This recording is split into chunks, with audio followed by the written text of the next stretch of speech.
भगवान का भजन और आश्रम और धर्म में अपनी निष्ठा रखने वाले बहुत कुछ राजनीति के बारे में जानते नहीं हैं, लेकिन इतना जरूर जानते हैं कि जहां गलत किया जा रहा हो वहां अगर नहीं बोला जाए तो आगे आने वाली पीढ़ियों का भी सर्वनाश हो जाता है। ये हमने प्रत्यक्ष देखा है। जैसे कि मुझसे पूर्व हमारे यहाँ के चित्तौड़ के संत जिन्होंने स्पष्टता से अपनी बात कह दी, लेकिन मैं बड़ी सादगी से आता हूं, उससे मुझे भी इस बात का बड़ा दुख है, वास्तव में अंतर्हृदय से दुख है। चंद्रभान जी जो सदा सर्वदा धर्म के साथ खेलने वाले, धर्म क्या है?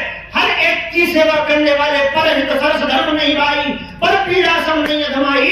और हाँ, मैं सत्य कहता हूं, डंके की चोट पर कहता हूं, उनके साथ अन्याय किया गया है, उनके साथ गलत किया गया है, और गलत पर तो बोला जाएगा। यद्यपि जिसने भी गलत किया हो सकता है, आप पार्टी पॉलिटिक्स से बंधे हुए, आप खुलकर न बोल पाए, लेकिन हम खुलकर के बोलने की क्षमता रखते हैं। ये सीपी जी ने बिल्कुल अच्छा नहीं किया है। क्यों? उसका कारण यह है कि कहीं संत और धर्म भी इस पार्टी से कहीं न कहीं परोक्ष रूप से जुड़ा हुआ है। बिना इस पार्टी के हम संतों का धर्म की पूर्णता नहीं है। और अगर आप अपनी निज महत्वाकांक्षाओं को पूर्ण करने के लिए ऐसे पार्टी का नुकसान करेंगे, ऐसे विधानसभाओं का नुकसान करेंगे, तो ये नुकसान पूरे राजस्थान का होगा और 2024 में पूरे भारत का नुकसान होगा और कहीं न कहीं वो धर्म का नुकसान हो जाएगा।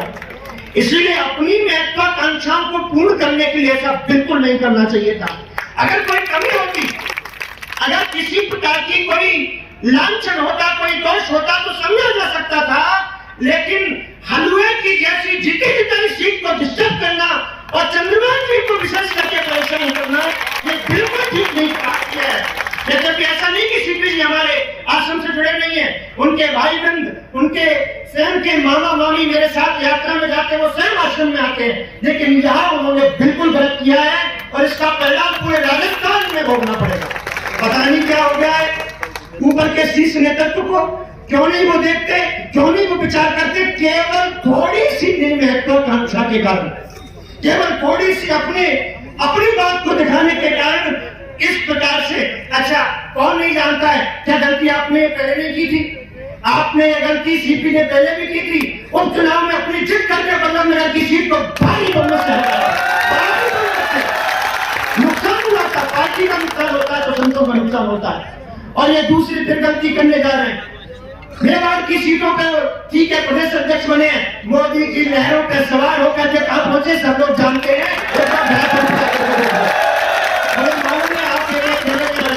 आप तो बातें पूछते रही होंगी, जमीन पर आकर के देखो तब पता चलेगा। लहरों में उड़कर के तो कोई भी आसमान में पहुंच जाता है, जमीन पर परिश्रम करके देखा जाए तब मालूम चलता है। और चंद्रभान डंके की चोट पर कहता हूं, रात हो दिन हो, कोई भी समय संतों के लिए, कुशल समाज के लिए परिश्रमी आश्रम, जहां से चंद्रभान जी की अगर विधानसभा को देखा जाए तो कोई सरोकार नहीं है, लेकिन वहां भी आधी रात पर जा करके इन्होंने आश्रम की सेवा की है। मैं फिर करके आपसे कहता हूं, कोई लोक लालच नहीं है। मैं बड़ी सादगी से आता हूं, चंद्रभान जी विधानसभा नहीं देखते हैं, चंद्रभान जी केवल सेवा और सेवा का परम धर्म देखते हैं। और ऐसे व्यक्ति को छेड़ना ये बहुत बड़ी गलती की है। मेवाड़ बिना चंद्र के कभी रह ही नहीं सकता है, चंद्र के बिना मेवाड़ नहीं रह सकता है। अरे चंद्र के बिना तो भगवान राम भी पूर्ण नहीं हो पाए। भगवान राम का भी पूरा नाम लिखा गया रामचंद्र, कैसे रह सकता है? और भगवान कृष्ण कहते हैं, सरहस्यम धनुर्वेद धर्म न्यायस्पदाम तथा चाणक्यकीं विद्याम राजनीतिम चरणाम। राजनीति के ऊपर धर्म दंड का होना आवश्यक है। और सीपी जी, आप भी हमारे परिवार के हैं, संतों से आशीर्वाद लेकर के आप आगे बढ़े हैं, लेकिन आपने बहुत बड़ी गलती की है, गलती कर रहे हैं। इस गलती को सुधारा भी जा सकता है।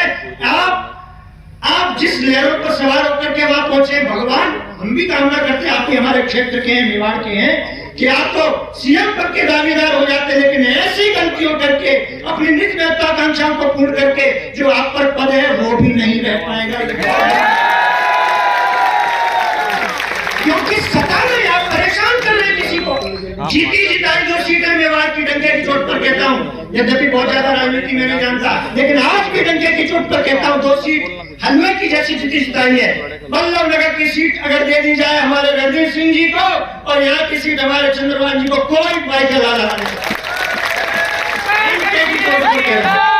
हलवे की जैसी जीती जिताई हुई सीटें हैं और मैं बार बार इसलिए जोर दे रहा हूँ कि इन सीटों का नुकसान पूरे राजस्थान में होगा और राजस्थान में अगर ये नुकसान हो गया तो 2024 में पूरे भारत को इसका नुकसान भोगना पड़ेगा। ये ऊपर का शीर्ष नेतृत्व उस पर विचार करे और एक एक जने को सोच विचार करके चंद्रभान जी जैसी ये सीट कोई जीत ही नहीं सकता है इतने भारी मतों से, क्योंकि सेवा की है जमीन पर। लेकिन उनको परेशान किया गया, उनको छेड़ा जा रहा है। लेकिन हाँ, जिनके ऊपर आशीर्वाद होता है विशेषकर संतों का और संतों से ज्यादा जिनके ऊपर आशीर्वाद होता है जनता का, तो वो अपने जीवन में आगे बढ़ते हैं और उनको कोई परास्त नहीं कर सकता है। लेकिन मुझे दुख है, मैं फिर कहता हूँ कष्ट है, सीपीजी आश्रम से जुड़े हुए व्यक्ति हैं, वो भी आश्रम खूब आते हैं और जब उनका शपथ ग्रहण समारोह हो रहा था तब भी उन्होंने उस मंच पर मुझे बुलाया था। लेकिन डंके की चोट पर कहता हूँ कि इतनी भीड़ तो सीपी के शपथ ग्रहण समारोह में चंद्रभान के एक आह्वान पर इकट्ठी हो जा रही है।